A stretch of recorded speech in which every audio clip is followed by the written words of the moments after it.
హ్యాడ్యూస్ మాట్లాడితే నేను ఒంటరి వాడిని, నన్ను ఒంటరం చేశారు అని పదే పదే చెప్పి సింపతి డ్రామాలతో కొంతమందికి చిరాకు తెప్పించి ఇంకొంతమందికి అయ్యో మన జగన్ మనం అండగా ఉండాలనిపించేలా చేసిన వ్యక్తి జగన్మోహన్ రెడ్డి.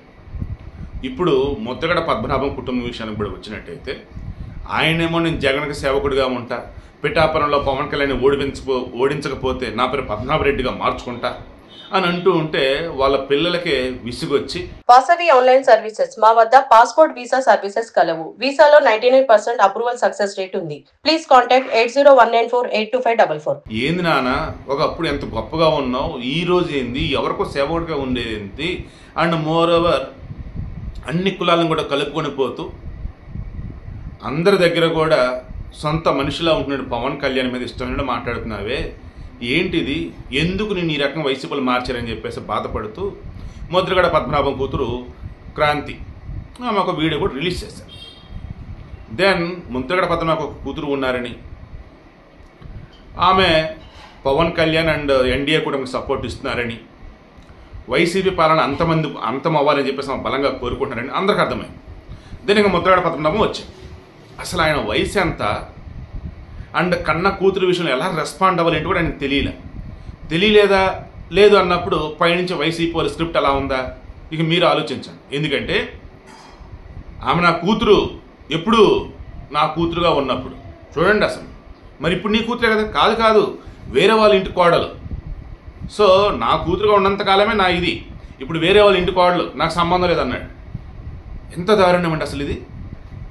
పుట్టింటి నుంచి చీర సార తర్వాత పండుగలు పబ్బాలు ఇవన్నీ పుట్టింటి నుంచే కదా.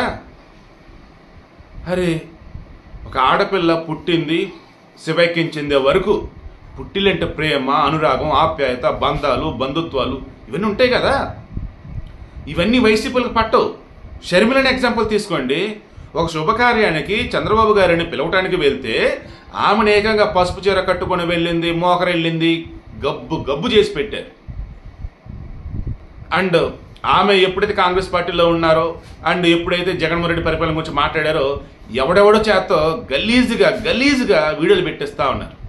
అసలు ఏమాత్రం బంధుత్వం అన్న దానికి కానీ అనురాగం అన్న దానికి కానీ ప్రేమ ఆప్యాయత అన్న దానికి కానీ వైసీపీలో చోటు ఉండదు అన్నట్టుగా తయారు చేశారు.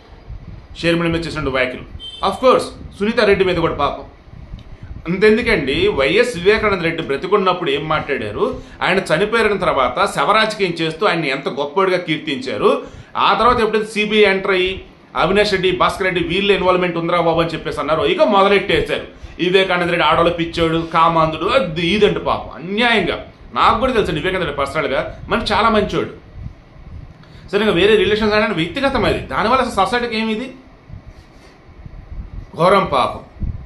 వీళ్ళు ఇప్పుడు మరలా ఏం చెప్తారండి, టీడీపీ జనసేన కుటుంబాలను చీల్చిద్ది రాజకీయాల కోసం ఏదేసారి చేస్తారు. ఎవడు చేస్తుంది ఆడ వైసీపీ కదా. అరే నిన్న అనకాపల్లి ఎంపీగా పోటీ చేసిన బూడి ముత్యాల నాయుడు ఎవరు ఉన్నారు ఉప ముఖ్యమంత్రి, కన్న కొడుకే న్యాయం చేయలేని ఆయన రాష్ట్రానికే న్యాయం చేయాలి ప్రజలకే న్యాయం చేయాలి ముందు ఆయన ఓడించి పక్కన పెట్టండి అని చెప్పేసి వాళ్ళ కొడుకే వచ్చాడు. నిన్న అంబటి రాంబాబు ఆయన అల్లుడు ఎవరు శవం మీద పేలాలు ఏరుకుని తినే రకం అత్యంత వరస్ట్ ఫెలో ఇతను నీచుడు, ఇతను ఎలా మీరు గెలిపిస్తారు చిచ్చి అని చెప్పేసి వాళ్ళ అల్లుడు అన్నాడు. వాళ్ళ అల్లుడు అనే దానికి ఏమంటాడు ఇతను, ఇక్కడ కుటుంబ పరంగా చాలా విషయాలు ఉన్నాయి, నా కూతురు నా దగ్గరే ఉంటుంది, మన వాళ్ళు కూడా నా దగ్గర ఉంటున్నారు మనవరాళ్ళు, సో అతను దూరంగా ఉన్నాడు, ఇంక మీరు అర్థం చేసుకోండి అని ఎంక్వైరీ చేసి తెలిసింది అంబటి రాంబాబే వాళ్ళ మధ్య చీలిక కారణమయ్యారని. ఏది కూతురు అల్లుడికి మధ్య ప్రేమ వివాహం ఉండటం వల్ల ఇక రకరకాల ఇష్యూస్ వల్ల పాపం అల్లుడు ఎంత ప్రాధేయపడ్డా సరే కూతుర్ని పంపలేదని, ఇక దాంతో అల్లుడు దూరంగా ఉంటూ ఉన్నాడని. ఇదిగో ఈరోజు ఎన్నికలు వచ్చేసరికి ఇక ఇటువంటి వర్డ్ రాజకీయాల్లో ఉండకూడదు, అధికారాన్ని అడ్డం పెట్టుకొని ఎంత వరస్ట్గానే సరే పాల్పడతాడు, ఇటువంటి వర్డ్ని ఓడించాలని చెప్పేసి అతను కోరడం. అతని పట్ల అంత సింపతి చూపిస్తూ ఉన్నారు. అంబటి రాంబాబు చీ అంటూనే ఉన్నారు. బట్ అంబటి రాంబాబు అయితే మీకు తెలియదు కుటుంబ విషయాలు అని చెప్పేసి అంటాడు. పవన్ కళ్యాణ్ కుటుంబ విషయాలు మాట్లాడవచ్చు, పవన్ కళ్యాణ్ భార్యల గురించి పెళ్ళాలంటూ మాట్లాడవచ్చు, పవన్ కళ్యాణ్ పెళ్ళిళ్ళ గురించి అయ్యింది 3 అయితే 4, 6 ఇష్టం మాట్లాడవచ్చు. వాడెవడో వస్తాడు ఇంకొకరు రెడీగా ఉన్నారంటాడు. ఒరే కడుపుకి అన్నం తింటున్నారా ఇంకేమైనా తింటున్నారా అని ఓపెన్గానే చాలామంది పోస్టులు పెడతా ఉన్నారు. ఇప్పుడు వేరే దాకా వచ్చేసరికి ఏమో పర్సనల్ అట. నిన్నటి వరకు మాట్లాడింది వేరే వాళ్ళ గురించి వచ్చేసి అది పర్సనల్ కాదట. ఏమనాలి? ఆమె ఎవరు? జగన్ మేనత్త. ఆమె కూడా మొన్న వచ్చి ఏం మాట్లాడుతున్నారు అమ్మాయిలు, మీరు నోరు మూసుకున్నాను అని చెప్పేసి షర్మిలని సునీతనాను వాళ్ళకి అన్నారు, నువ్వు మా మేనత్తవే కదా, వివేకానంద రెడ్డి నీ తమ్ముడే కదా, ఏమైపోయి ఇన్ని రోజులు సిబిఐలు చెప్తుంది అబద్ధమా? సిబిఐలు చెప్పింది మేము మాట్లాడుతూ ఉన్నాము. ఓహో నీ కాంట్రాక్ట్లు, నీ కొడుకు కాంట్రాక్ట్లు ఇచ్చారనా? సరే కానీ వయసు కూడా పెరిగింది కదా, అసలు ఎండాకాలం కదా, జాగ్రత్త అని చెప్పేసి వాళ్ళు ఇవ్వాల్సిన కౌంటర్ వాళ్ళు ఇచ్చారు. చూడండి, అసలు వైసీపీలో ఉన్నటువంటి వాళ్ళు ఎక్కడన్నా కానీ రాజకీయం చేయాల్సి వచ్చినప్పుడు అసలు ఇంకా బంధుత్వాలు, ప్రేమ, అనురాగాల విషయం పక్కన పెట్టేస్తారు. ఇంకంతే, వాళ్ళు ఇష్టం వచ్చి చెలరైపోతారు. బట్ పవన్ కళ్యాణ్ నిన్న తునిలో ఈ ముద్రగడ పద్మనాభం యొక్క కూతురు క్రాంతి, అల్లుడు చందు జనసేనలో జాయిన్ అవడానికి వస్తే పార్టీ కండువా వేయకుండా, అదే మీరు జగన్మోహన్ రెడ్డిని గమనించండి, కేసినేని నాని వాళ్ళ తమ్ముడు చిన్ని ఇద్దరి మధ్య అసలు లేనిపోని ఇది తెచ్చేసి చివరికి ఆ కేసినేని నాని వచ్చేసి వైసీపీలో జాయిన్ అయితే ఇవిడే కండువ కప్పేశారు. అలా చెప్పుకుంటూ పోతే ఇక బోల్డ్ అని ఉన్నాయిలే. కానీ ఇప్పుడు విషయం ఏంటి, ఈమె క్రాంతి వచ్చి అండ్ ఆమె హస్బెండ్ చందు వచ్చి జనసేనలో జాయిన్ అవుతా ఉన్నప్పుడు పవన్ కళ్యాణ్ ఆయనకు గొప్పతనం, ఇతను రీల్ స్టారే కాదు రియల్ స్టార్ కూడా నిరూపించారు. ఏమని? అమ్మా ఇప్పుడు నేను నీకు జెండా మన కండువా కప్పి పార్టీలకు ఆహ్వానిస్తే మీ నాన్న అవమానించినట్టే. ఆయనేమో నేను వైసీపీలో ఉన్నాను అంటున్నాడు, మా కుటుంబం మధ్య చీలిక తెస్తున్నారు అంటున్నాడు, భయపెట్టినా నేను భయపడిన అంటూ ఉన్నాడు. ఆయన ఎందుకు అలా మాట్లాడుతున్నాడు ఏంటి అన్నప్పుడు ఆయన రీజన్స్ ఆయనకు ఉంటాయి. పెద్దవాడు అంటాడు, కొన్ని అంటాడు, పడదాం ఏం పర్లా పడదాం. కాపు ఉద్యమ నేతగా కాపు రిజర్వేషన్ సంబంధించి ఆయన పోరాటం నాకు తెలుసు. సరే జగన్మోహన్ రెడ్డి గెలిచిన తర్వాత ఆ పోరాటం పక్కన పెట్టాడు, ఇంకా అవన్నీ వేరే విషయాలు వదిలేద్దాం. బట్ ఆయనకంటూ ఒక గౌరవం అనేది ఉందిగా, పెద్ద మనిషిగా నేను ఆయన గౌరవం ఇస్తాను.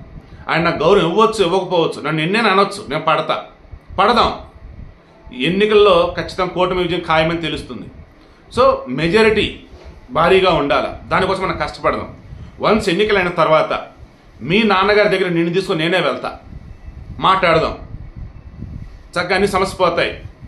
అప్పుడు సంతోషంగా నిన్ను పార్టీలోకి తీసుకుంటానమ్మా, వచ్చే ఎన్నికల్లో నీకు టికెట్ కూడా ఇస్తానమ్మా అని చెప్పేసి హామీ ఇవ్వడం జరిగింది. ఇప్పుడైతే నేను నీకు జెండా కప్పి మీ నాన్న అవమానించలేను, మీ తండ్రి కూతుల మధ్య చిచ్చు పెట్టలేను, అండ్ మీ మధ్య ఉన్న బంధుత్వాన్ని నేను కట్ చేయలేను, అండ్ ఎమోషన్స్ ఏదైతే ఆయన ఫీల్ అవుతూ ఉన్నాడో నెగిటివ్ వేలో వద్దమ్మా. తండ్రి కూతురు లాంటి బంధం శాశ్వతం. ఆయన పెద్దోడు ఏదైనా అంటే అనొచ్చుగాక, మనం పడదాం, ఎన్నికలయ్యే వరకు వెయిట్ చేద్దాం, ఎన్నికలైన తర్వాత ఆయన కలుద్దాం, మాట్లాడదాం, సంతోషంగా ఆయన ఒప్పించి అప్పుడు నువ్వు జనసేనకు రామ్మా అని చెప్పేసి అన్నాడండి. ఎంత గొప్పగా చెప్పాడండి. ఇది కదా బంధాల విలువ తెలిసినాడు, బంధుత్వాల విలువ తెలిసినాడు, అనురాగం ఆప్యాయత తెలిసినాడు. ఇతనికి జగన్కి అసలు ఏమన్నా పోలికుందా? సొంత చెల్లె మీద నీచంగా వాళ్ళ పార్టీ వాళ్ళే మాట్లాడుతూ సైలెంట్గా ఉన్నాడు జగన్మోహన్ రెడ్డి. అదేమంటే చెల్లిని మిస్ అవుతున్నా అంటాడు. కబుర్లే చేసే మొత్తం ఇది ఎట్టాగే ఉంటుంది. సో కన్క్లూజన్, పవన్ కళ్యాణ్ విషయంలో ఇప్పటికైనా నీచగా మాట్లాడు ఎవరున్నారో సిగ్గు తెచ్చుకోండి. పవన్ దరిదాపుల్లో మీ నాయకుడు కావచ్చు, మీరు కావచ్చు, ఎవరైతే ఈ రిలేషన్స్ గురించి వరస్ట్గా మాట్లాడుతున్నారో అసలు అర్హత కూడా లేదన్నమాట. పవన్ దరిదాపులో ఉండే అర్హత మీకు